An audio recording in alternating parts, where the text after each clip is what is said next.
Let me ask you something the world dares not say aloud. When did foreign policy become less about principle and more about poker chips?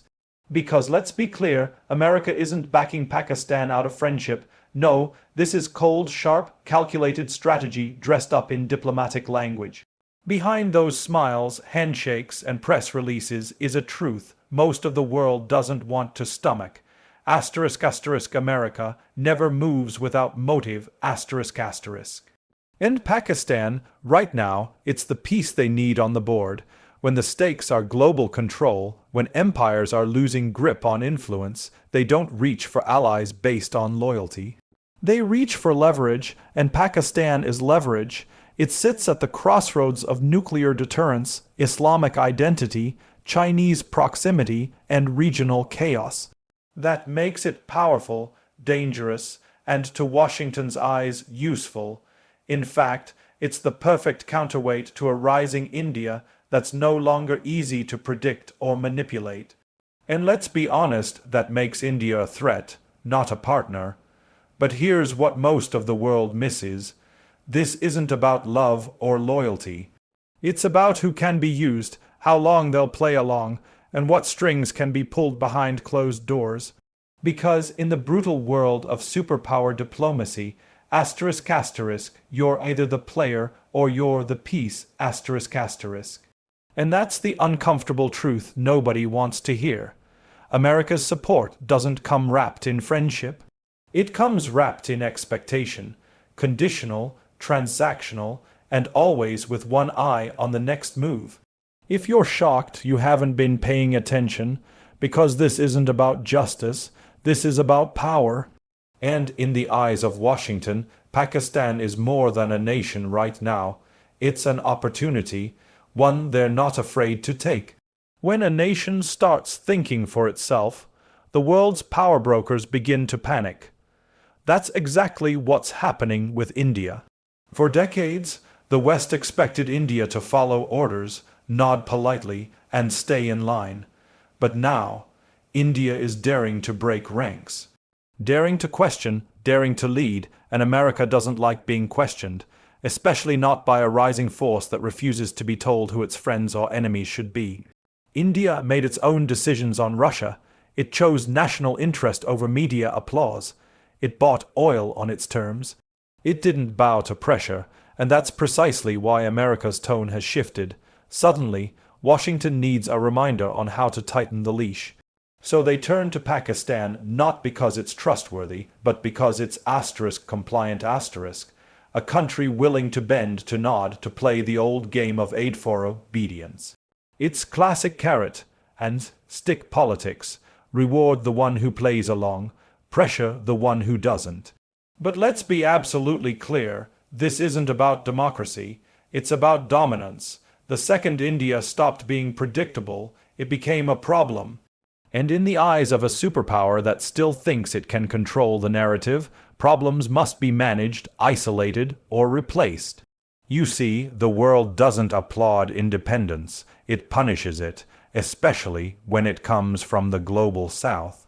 Especially when it threatens the old order. And India is threatening that order with every confident step it takes. Every independent decision it makes, and the more India rises, the more uncomfortable America gets. That's not opinion, that's the pattern. The more powerful you become, the more the world tries to contain you. And right now, backing Pakistan is America's subtle way of saying to India, we see your independence and we don't like it. Have you noticed the silence? The eerie, deliberate quiet from the global media. When America makes a questionable move in the Middle East, the cameras zoom in. When Russia stirs in Europe, headlines erupt. But when Washington starts warming up to Islamabad, despite years of tension and a long list of uncomfortable truths, the world presses mute.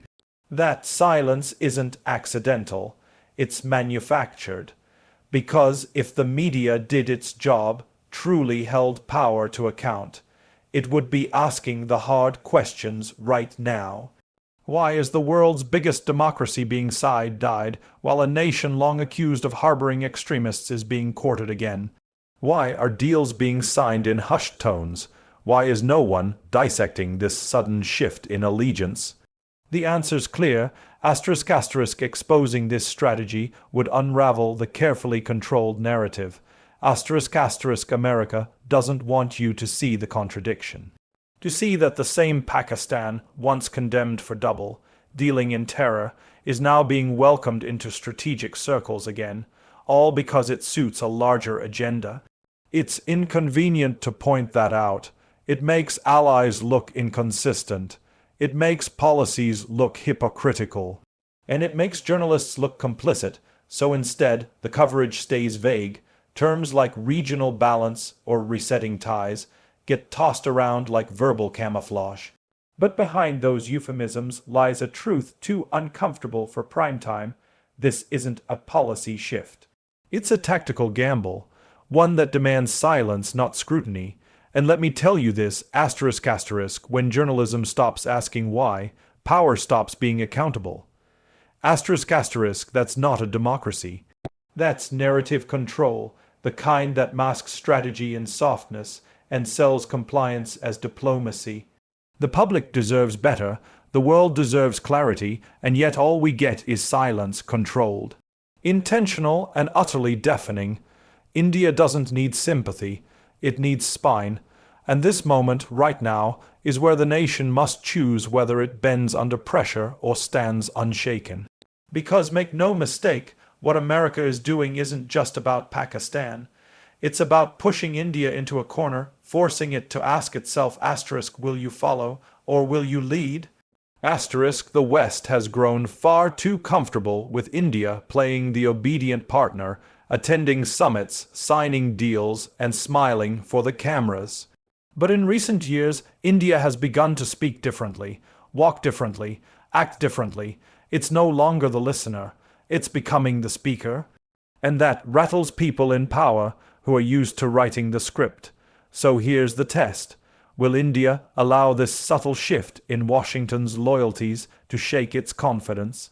Or will it rise even taller, knowing that independence often comes with isolation, because that's the reality of leadership? You can't always be liked, but you must always be respected, and respect is earned not through submission, but through bold, sovereign strength. This is the time to deepen alliances on your own terms, build military strength not for war, but for deterrence. Invest in diplomacy not for validation, but for vision. Let the world know India is not a pawn on anyone's board, it is a force on its own. A force that doesn't beg for approval, but demands recognition. If America chooses its path with Pakistan, so be it. But India must walk its own, not out of arrogance, but out of responsibility to its people, to its legacy, and to its future. Because history doesn't remember the nations that bowed to stay comfortable. It remembers the ones that stood when standing was hardest. And right now, India has that choice staring it dead in the eye. This isn't just about two countries.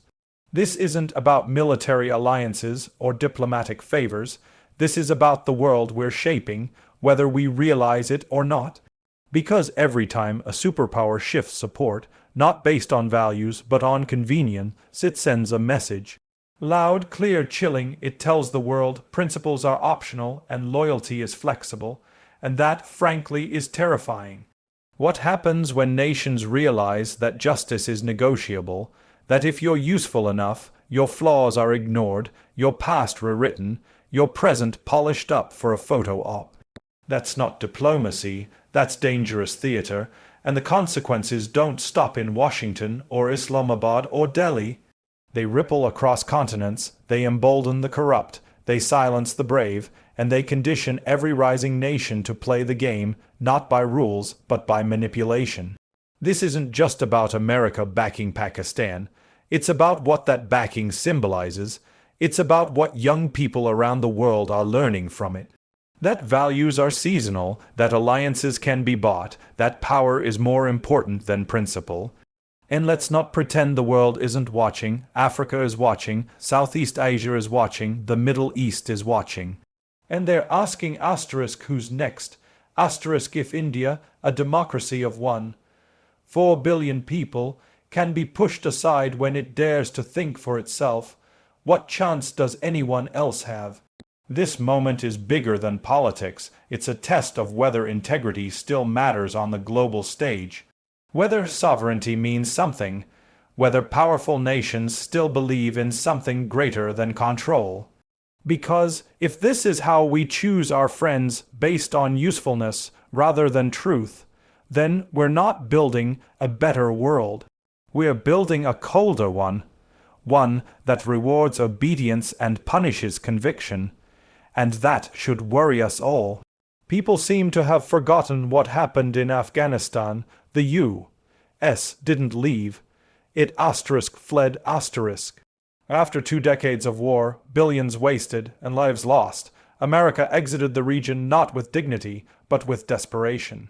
And now they're scrambling to rebuild some sort of foothold in South Asia, because they can't afford to be locked out of one of the most volatile and strategic corners of the world. And guess who's conveniently placed right next door? Pakistan. This isn't a coincidence. It's a calculated return to old habits. Pakistan has always been America's reluctant ally, a partner in chaos when it suited both parties during the so-called War on Terror. Pakistan opened its airspace, its ports, its intelligence networks, and in return, it got billions, not in friendship, but in transactional survival.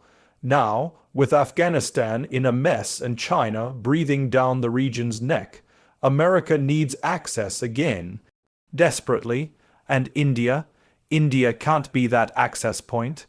It won't play the puppet.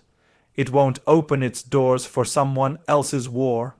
And that makes Pakistan the easier option. Because when you're looking for influence near Kabul, near Tehran, near Beijing, you don't ask who's right. You ask who's available, so the support begins, aid packages, diplomatic nods, security cooperation. All dressed up in vague terms like stability and peace building. But make no mistake, this is about access, not alliance. It's not about values, it's about geography. And that's the raw, brutal reality most politicians won't admit.